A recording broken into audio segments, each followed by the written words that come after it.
Bonjour à tous et bienvenue pour un nouveau numéro politique sur France Opinion. Dans un ton rassurant et toujours déterminé à, je cite, libérer le Cameroun, Issa Chiroma a tenu sur ses réseaux sociaux à répondre à une lettre ouverte que lui a adressée Kamsou. Je vous laisse avec Romain Lafourche pour la lecture de cette lettre. Mon cher Kamsou, mon cher fils, c'est avec une grande émotion que je te réponds suite à ta lettre ouverte. Ta réflexion m'a profondément touché et je ne peux qu'approuver ta lucidité et la colère que tu exprimes. Tu me demandes de laisser de côté le politiquement correct et tu as raison. Nous ne sommes ce n'est pas simplement engagés dans une lutte politique. Nous sommes en quête de nos libertés fondamentales et d'un système de valeurs aux antipodes de celles portées par 43 ans d'égarement. Cette élection n'est pas qu'une simple confrontation entre deux idéologies. Elle symbolise la victoire de la vie sur la simple survie. Nous avons vécu une victoire éclatante, incontestable dans l'arène politique. La ferveur de notre campagne, avec des foules massives appelant au changement, a fait naître un espoir renouvelé pour notre pays. Un espoir dont nous rêvons depuis si longtemps. Aujourd'hui, cette victoire se heurte à un perdant indigne, craintif et couard, qui se repose uniquement sur la puissance de l'État pour tenter de justifier un braquage électoral et un coup d'État constitutionnel d'une telle ampleur qu'il est flagrant pour tous.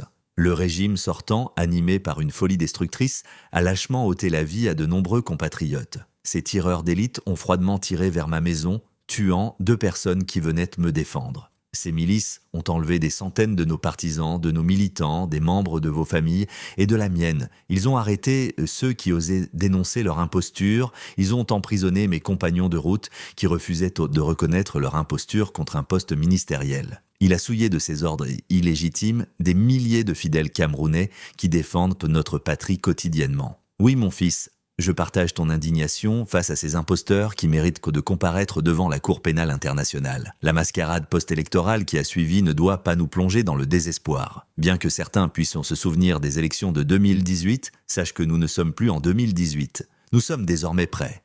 Les responsables de cette tromperie cherchent à semer la terreur et le doute, à décourager ceux qui espèrent un changement. C'est précisément pour cela que toi et les millions de Camerounais qui m'ont confié la mission de représenter ce changement avaient le droit de connaître l'homme derrière le politicien. Lorsque tu te demandes si j'ai peur, je te réponds que la peur provient souvent de l'inconnu. Or, je sais exactement à qui nous avons affaire. Sache que depuis 40 ans, c'est plutôt eux qui craignent ma détermination, car je suis un homme de conviction qui n'a jamais fui un combat juste.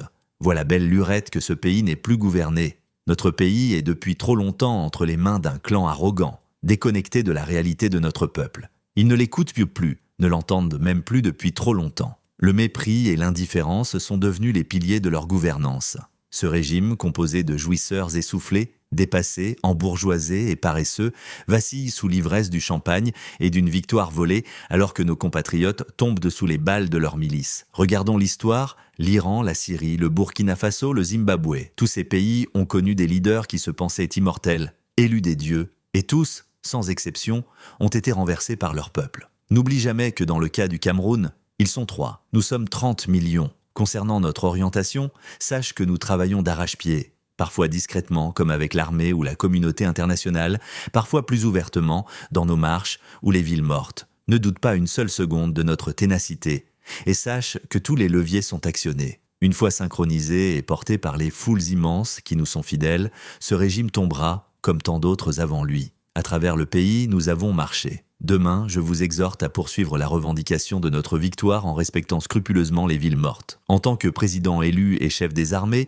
j'appelle également nos forces de l'ordre à protéger leurs concitoyens et à ignorer les ordres illégitimes du régime sortant. Mon message est clair, restez solidaires, que ce soit en temps de calme dans les villes mortes ou lors de la marée haute, quand nous déferlerons vers Etoudi. Enfin, pour qu'il n'y ait jamais de doute sur ma détermination à te servir et à être le plus fidèle allié, je te dédie ce livre, cher Kamsou. C'est aussi à la majorité des jeunes qui cherchent des réponses. Je veux qu'ils comprennent que le leader qu'ils ont choisi est un homme de foi, de courage et de détermination qui, malgré ses humbles débuts, est devenu le père de cette grande famille qu'est le Cameroun.